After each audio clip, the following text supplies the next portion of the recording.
Hello, B Gates. My name is Monica Leana, and this is Books and Beauty, where I talk about books while doing my makeup. So this is going to be the third part of my taste test of like taboo books, and this one wasn't a failure like the last two. The last two, man, I already talked about them, so we'll not talk about them. But anyways, this one was actually a success. And so the first one that I'm going to talk about is Scandalous by, I think it's L.J. Sheen. I believe that's how the author's name is said. And this one is about a girl who, at first, the first thing she does is try to steal a purse from like a rich lady. And the guy who she ends up, getting with, basically tracks her down, runs after her, and is like, hey, why the hell are you stealing a purse from my mother? And he turns out to be kind of one of the partners in her dad's firm or business. I don't think it's a firm, but like business and everything like that. And he ends up letting her off the hook because he's kind of like, I don't get why the hell you're stealing. Your dad is a really, influential man. Like, you have money, so like I kind of don't understand what's going on here. We'll just act like it never happened. Well, she ends up having to work at this business. I don't remember what it was. I don't know if it was a lawyer's office or it's just like a business place in general. But she ends up having to work at this business place, and you find out kind of the way she is. So she kind of hates rich people. And the reason she kind of hates rich people is because her dad is an asshole. Like, she doesn't even call him dad. She calls him by his like government name. And he's an asshole. The mother is kind of a depressant. Like, all she does is like stay in her room and has to be fed and doesn't want to do anything. And like, the dad's not helping because he's pretty much always having affairs. He's being an asshole. He doesn't treat her no time. So basically that's what's going on with that. And she has a brother who is in a healthcare unit, and the reason he's in there is because he has a deformity. I don't remember exactly what it was. He seems functional, like from what it seems like. It's just like he has a little bit of deformity, and the dad ended up putting him in this institute for one, because he has a deformity. He thinks it looks bad on him, so of course he kind of locks him away. And also it's a way to control her because she wants to be with the brother. She loves the brother. She thinks that he's amazing. And when he's locked up, he controls whenever she can see him. So like, she's only allowed to see him on Saturday. She's not allowed to see him any other time but Saturday. So like, she basically does his bidding and kind of toes the line. So then this way she gets to have her privileges, basically. So the dad, once he finds out that she's working kind of close to this guy, which he like hates this guy, he wants her to snoop around and like find evidence of like, I'm assuming like his business deals or something like that, to try to nix him out of the business. Like, that's kind of his whole thing. And she doesn't want to do it, but he's basically like, well, if you don't do it, one, I'm going to cut you off of him completely, and I'm going to move him to another state, and you're never going to see him again. And she's like, well, if I do this, I take him. Like, you give me more days, I take him. You cannot hold this against me. And they come to this agreement. Let's move on to him, which I forgot what the hell he was called. Sorry, I don't remember names. But he is also dealing with some stuff. Like, so he has a daughter that's basically mute. Like, it's never explained exactly like what happened, but she can talk. She has the ability to talk, but she doesn't. She just decides she doesn't want to talk. So he's frustrated with her because he's just like, you can talk, I know you can talk. And he like takes her to therapy and stuff like that. And what used to be the mother, the child's mother, she left him in the baby, I think like a year or something when she was born. Like, she just left, and he spent all this time trying to find her. And the reason he's just trying to find her is because he wants that she signs over custody, because she's like, you're not gonna come back into this child's life later and try to get custody and try to like put it over me because of the fact that like he has money and she's kind of a gold digger supposedly, and he's just like, no, we're gonna find her because she's not coming back into my child's life later on. So then this way she can try to get like alimony or whatever, like child support, like, you know, she'll take the kid and then all of a sudden try to like get all this child support and stuff like that. So he's like, that's why he's trying to find her. So, but at the same time, he's kind of an asshole. He doesn't really, he's that typical businessman of like, I don't have relationships. Like that's his personality. Well, they, like I said, they're working together and she's kind of a smart mouth. Like, you know, yeah, he may be intimidating to other people, but not to her, because she's like, I don't really fucking care.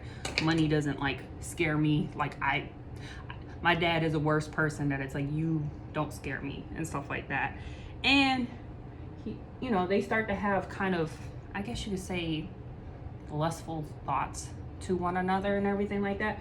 But he doesn't want to do it, of course, because like, I think he's like in his 30s and she's like 18, 19. So he's like, yeah, that wouldn't be really good. Plus, you're like my enemy's daughter and everything like that. And she doesn't want to, of course, get into him because she knows that she has to screw him over. And she's like, yeah, this will make things complicated. But they very quickly kind of like eventually get together. And like he gets very demanding. It's really weird because like he sees her with like another guy and they're not doing anything, but like he assumes that they were gonna do something and basically like demands her to get into the car and be like, you better not. And she's like, what I do outside of the office has nothing to do with you. And he's like, I beg to fucking differ. But like he gets kind of mad that like she supposedly is going to be fucking other dudes, which I'm like, that's kind of weird. Even if you are attracted to her, it's like, you can't do that. But, and he knows that like she's planning something. Like he knows that she is kind of being a pawn in her dad's like little game and stuff like that, but he allows it because he's just like, I know what you're doing, and like you can go ahead and try, you're not going to succeed. And it's just like, that's a little interesting. But she's really good with the daughter, and the reason you find out why she's kind of so good with the daughter is because of her brother. Like her brother is a little bit different, so she kind of knows how to just be a person and not kind of act like make the child feel like they're so weird. It's like, no, you just treat the child like a child. It doesn't matter if they have like a deformity or a disability or something, like you just treat them like a child. And that's kind of what she does with his child, and he like loves it because he's like, oh, my child is actually has a smile on her face and everything like that. And she's like, well, you know, if you would stop acting so business-like maybe she would around you too. And then basically was telling them was like, you guys might want to start learning sign language because it's like she clearly doesn't feel comfortable speaking. So it's like, well, then just start doing sign language. At least you can start getting her to talk in the way that she feels comfortable. So, you know, everything's going good. You know, the family's going good, everything's going good, and then all of a sudden, the mother shows up, which he's like, why are you showing up now? I've been trying to find you. Where have you been? And she all of a sudden, of course, wants to get into the kid's life, and he's just like, no, the fuck you're not.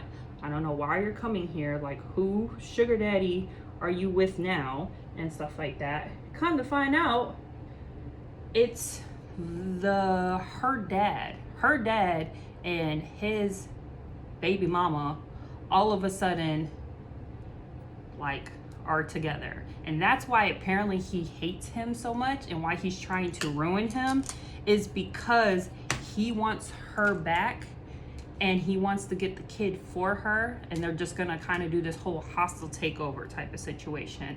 And like that's the whole thing. It's just he doesn't like her, this guy, because he's just like, dude, that was my girl. You got her pregnant. That should have never happened. But I'm accepting it. But I don't want you near like this business. I'm going to take your money and we're going to take the kid and stuff like that. That's kind of what the whole thing is.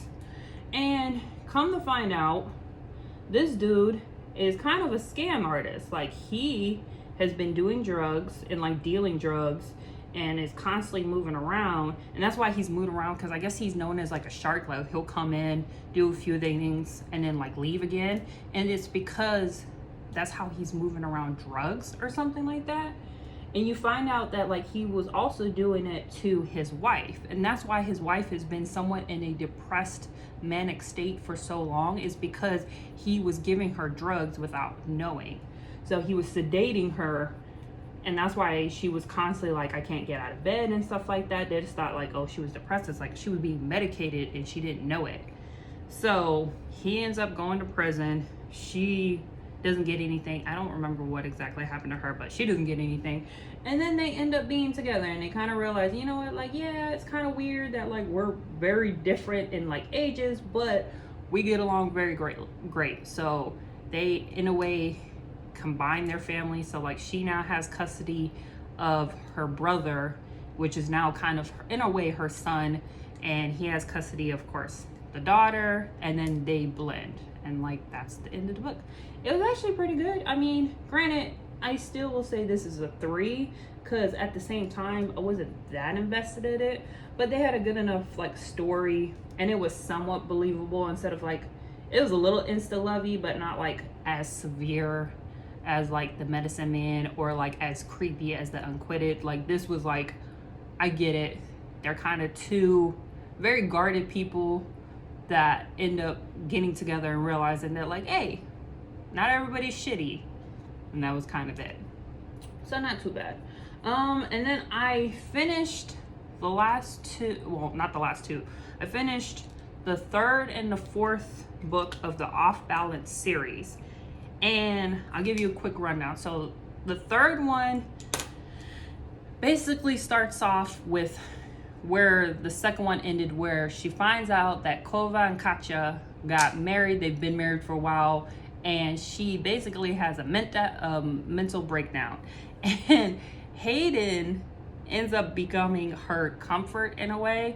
She kind of manipulates him into fucking her, because that's basically what happens, because he doesn't actually want to do it. Like he knows that she's kind of vulnerable, and he's like, yeah, I don't really want to take advantage of you right now. Like I know that you're vulnerable. And she's just like, no, please, I need to feel something else and everything like that. So they have sex, and they have sex like I think 3 different times.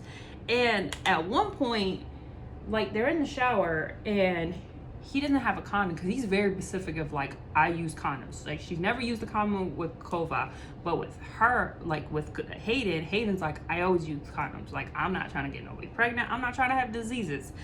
And they're in the shower and she wants to fuck again, and he's like, I don't have a condom. And she's just like, yeah, but you know, it's okay and stuff like that. And it's like she like pushes into him and like makes him have sex with her and stuff like that, and like tries to get him to like come inside her, which I'm like, she has a fascination with this, because she does it quite a bit. But she basically kind of in a way manipulates him to like having sex with her without a condom, and also to come inside her and stuff like that. She's just like, I'll just take she's popping Plan B pills like as if it's vitamins. Like, girl, you're not supposed to do that. Even the doctor said don't do that, it's really bad for you, but that's what she does. And the rest of the book is basically, this one is the most gem thing out of all of them. And the reason is because she, you know, they're not together no more. They decided like, you did this fucked up thing, I will never forgive you. You were officially my coach, and that's it. And he accepts it. He's like, that's fine, I did mess up and everything like that. So it's only like coach gymnast relationship this whole entire time. Well, this whole entire time she's kind of not feeling the greatest. She's losing a lot of weight. Supposedly she lost like so much weight, she's like basically a skeleton at this point. And they're like, yo, you gotta go to the doctors. And the reason she thinks what the issue is just because like she's just training, because she's just trying to stay busy. So she's just training a lot. She doesn't really eat because she just doesn't feel like it, because you know she's also depressed, which can happen.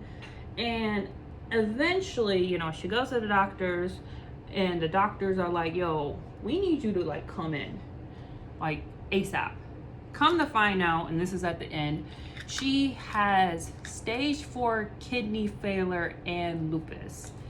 And that's how the book ends. It's just like, you're pretty much going to die if we don't do something like soon. And it's like, oh my gosh.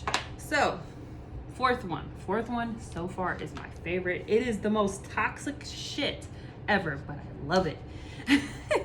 So she convinces her dad, which I don't really know how she did this, but she convinces her dad, because the dad gets notified, because she's still technically a minor. I think she's like 17 still. So she's still technically a minor at this point. So the dad gets notified on the diagnosis. Like anytime she goes to the doctor will then let him know. So he finds out, obviously, and she tries to tell him like, hey, don't tell anybody. We're going to keep this under wraps for the moment, because of the fact that like she doesn't want to start like dialysis or anything just yet, because once they start, she won't be able to do the gymnastics, and she's on the path to go to Olympics. Like she's been doing really great. Like she's going to these camps. I think she went to like one of the camps at this point, and it's basically like on track of like, as long as she keeps going and she goes to the finals and everything, there's a very good chance she will go to the Olympics. So she's just like, we can't tell anybody. Like I need to just push it. Once it's done, I will start getting dialysis and everything like that. And that's the whole thing. It's just once that happens. And the dad doesn't like it, but it's kind of like, okay, we will wait. Like it's not that far from here. We will wait and everything. But immediately when we come back, when everything is done and settled, you need to start getting dialysis and everything like that. Like I'm not going to risk your health for this. It's like, I get it. This is your dream, but it's like once it gets to a certain part, like we can't fight this anymore. And she's like, okay, agreed. Do not tell anybody, like don't tell the coaches that this is happening. And he's like, why wouldn't I tell Kova? She's like, no, don't tell him. And I get why she doesn't want him to know. Well, she doesn't want anybody to know in general, because I can get it. She's kind of like, once everybody knows, everybody's gonna like have like kid gloves around me, and she's like, I don't want that. Like I want everything to basically be normal, as if nothing is going on. So like that's her whole thing. And she's starting to get like weaker, and Kova's starting to realize that like something's going on, and she's like, no, nothing's going on and everything like that. Well, eventually Kova admits that he knew that she has stage 4 cancer, kidney cancer and lupus, and she freaks out because she's just so mad that like everybody lies to her. She's like, everybody fucking lies to me, which is like valid. Mother's not your mother. Your mother got paid off. Your friends lied to like your best friend lied to you. Your brother lied to you. Shit, Kova lied to you and everything like that. So she's just like, my dad fucking now lied to me because he told me he never told anybody. Because I think she asked him at one point, she was like, you didn't tell anybody? And he's like, no, I didn't tell anybody. So like, no, the dad told Kova and stuff like that. So she like freaks out, and this is the moment. Oh my God, this is the best part of the book. So they're in her apartment. Well, actually they race to her apartment because he tries to talk to her, and she basically like dips out of like the out of the gym and like races to her car. He races in his car, and they like race to her apartment, and she gets in the elevator before he does. He runs up the stairs and meets her, obviously, which she's like, how the hell you think? He's like, oh, I took the stairs, which is like, of course he did. Races upstairs. She gets through the door. He pushes his way into the door, and they basically like start manhandling each other. Like he tries to kind of restrain her in a way because she's like, get the fuck out. Like, I don't want you here. And he's just like, you want to talk to me? And then he gets a phone call from Katya, and like Ria, which that's her name, but I don't think I've ever said her name. Her name is Ria / Anna / A / Andrina. I think that's all of them, but he calls her Rhea. Rhea was basically like, she knew it was Katya, so she kind of kept quiet, but they're like fighting with each other while he's on the phone with her. He like has his phone like this and he's like trying to like hold her and stuff like that. It's actually kind of funny. I was like, I can just picture in my mind like them wrestling while he's sitting here talking to his Russian wife, like, yeah, everything's fine, like, everything's fine, while he's like pinning down a girl and stuff like that. And she ends up getting so fucking mad that she takes the phone and smashes it on the floor. And he's just like, what the fuck? Like, why would you do that? And she don't fucking care, because she, at this point, she's fucking sick of everything. And she starts throwing stuff at him and telling him to get the fuck out, which honestly, you know what's weird? I kept waiting if like the cops were gonna be called, because I'm like, you guys seem like you're being awfully loud. I was like, I'm surprised that like no neighbors called the fucking cops on y'all. But she's throwing stuff at him, and then she gets a knife, which I swear, I was just like, what the fuck? Where is this going? She gets a knife. He grabs her arm, of course, and pins her down. But she's holding on to the knife. Like, are you really about to stab this man? Like, where is this going? And, like, they kind of fight and they're arguing. And he has her hand still pinned. And at one point, he finally is like, you know what? Go ahead. Stab me. And she stabs him in the palm. Which I'm like, which is like, whoa, you actually did that. She stabs him in the palm and he allows it. And then she's like, hey, take off your shirt, which he does. And while they're kind of like, I don't know, in a way, some type of lust thing going on, she stabs him, kind of like stabs him here. And then like they're kissing. I think they're starting to have sex, and she like stabs like an A into his chest. So she brands him with a straight up A, and like puts her hand in it, and there's just blood. So he has his bloody hand, bloody arms, and they have sex. So there's blood and semen and fluids all throughout this scene. And they go to the bed and they just continuously have sex. And like, cause there's like some type of storm going outside, cause they live in Florida. So like, you know how there's storms. So there's a weather storm. So there's a good chance as like why, of course, he's not going home and everything like that. So there's like all the storm going on around them. There's blood and there's just fluids and everything. And it's so funny and just gross when you think about it. And they just continue. They don't actually have a shower till the next day. And then, cause there's a scene where they take a shower and she's like, she notices how like the water is like red, and she's like, oh yeah, I forgot all the blood. I'm like, you guys been sleeping in this blood? What? You need to go change your sheets? Like, oh my God, I can't believe the chaos and everything. And then there's a scene. I mean, granted, I'm not getting paid for these videos, so I'm allowed to say what I want. But there's a scene where he makes her like cream pie and grabs it in his hand and then stuffs it back in her. And I'm like, I've read some smut, I've listened to some smut.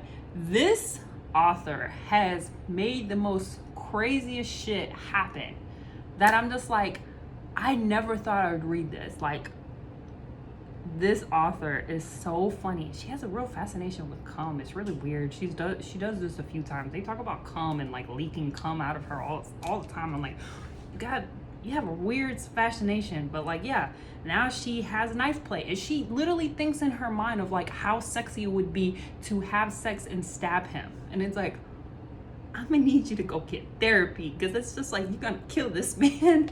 And he kind of got turned on too. He was like, yeah, I kind of liked it. You wanted to stab me more, didn't you? It's like, y'all are made for each other. You guys are made for each other. Oh, it's so horrible. Anyways, so they finally, after this situation, he tells her like what happened, which is like, it was obvious, but it's like, thankfully he finally fucking tells her. Because in the third book, he kept saying like, you don't know certain things, and like eventually it'll be brought to light and all this other stuff. And it's like, just fucking tell her. But he finally tells her that like The reason I married Katya is because Katya and Joy know about us. And they basically threatened me that if I didn't marry Katya, because Katya wants to get her citizenship, and if she's married, it's like a quicker process. And he didn't want to marry her. He wasn't going to ever marry her. He didn't plan to marry her. But she's like, I know about you. I can get you arrested and stuff like that. So they decided, okay, I'll get married to Katya. She can try to get her citizenship and everything. So like, it's a contract marriage. That's what it is. And he did it because he didn't want, one, to go to jail, I'm sure, and to be ruined, and then two, to ruin her career, because if it would have gotten out, it could have ruined her career. You know, she's trying to be Olympics. That doesn't really look that great. So that's the whole point of like, we're trying to make sure that she has a good career. So that's what he did it for, which is like, why couldn't you just tell her this? But he finally tells her. So they decide to, like, in a way, kind of get back together and just be honest. Like, don't ever lie to me. I will never lie to you.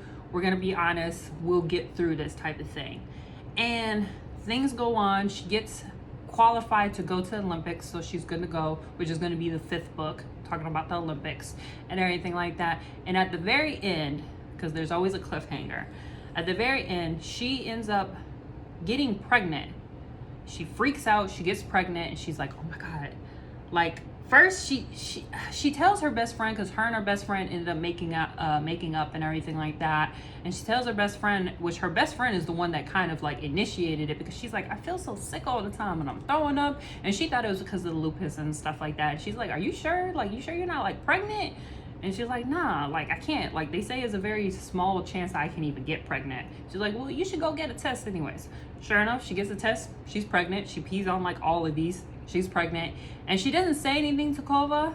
Like, she keeps wanting to say stuff to Kova, but then it's like scared, because she's like, Kova has expressed that like he doesn't want kids. And granted, she doesn't want kids either. Definitely right now. She's trying to become Olympics. She's like, we're probably gonna have an abortion. But she's scared to tell Kova. She's scared for him to get mad at her. She's scared for him to like maybe even want her to have it. And then she's like, fuck, I don't want it. Like, but maybe I do want it. Like, you know, that whole back and forth.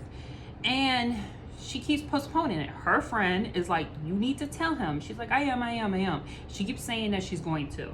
And they end up having this really nice day and everything like that. Like, they start going kind of on a date and stuff like that. Like, he really wants to spend time with her outside, because he, like I said, he pretty much is like, Katya, that's not my woman. I don't fucking love her. We don't really spend any time together. She's barely at the house, because I guess she does her own thing. So he's just like, we're not together. Like, I want to be with you, and we're gonna do boyfriend and girlfriend stuff. And they end up going to a date. The dad ends up like kind of showing up in the town. Thankfully, he didn't see he saw Kova, but didn't see her. They kind of got away and everything like that. Well, after having this sexcapades, because that's what they are, that's what they all do, and they take a shower, and he's like, where's your towels? And she's like, oh, they're in there. And as soon as he gets the towel, she kind of realizes, like, oh shit, the pregnancy tests are over there. And she's like, and he ends up finding it, and it's kind of like, when were you going to tell me?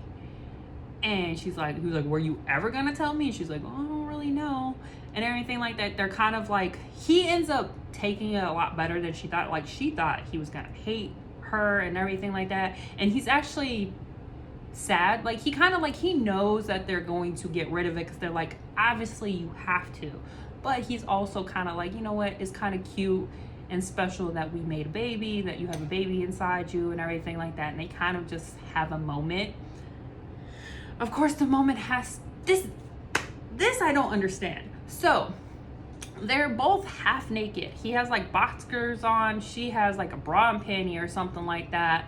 And somebody knocks on the door, and they're like, who would be at the door at this moment and stuff like that? Like, that's weird. Like, she actually thought it was Hayden. She was like, oh my God, I hope it's not Hayden. Like, I don't know why he would be here, but like, that's the only person she can think of and everything. And she's like, oh, that would be horrible. Like, Kova would flip and stuff like that. So instead of Kova, Mr. Kova man, go in the bedroom, go anywhere, because come on now, somebody's knocking on her fucking door.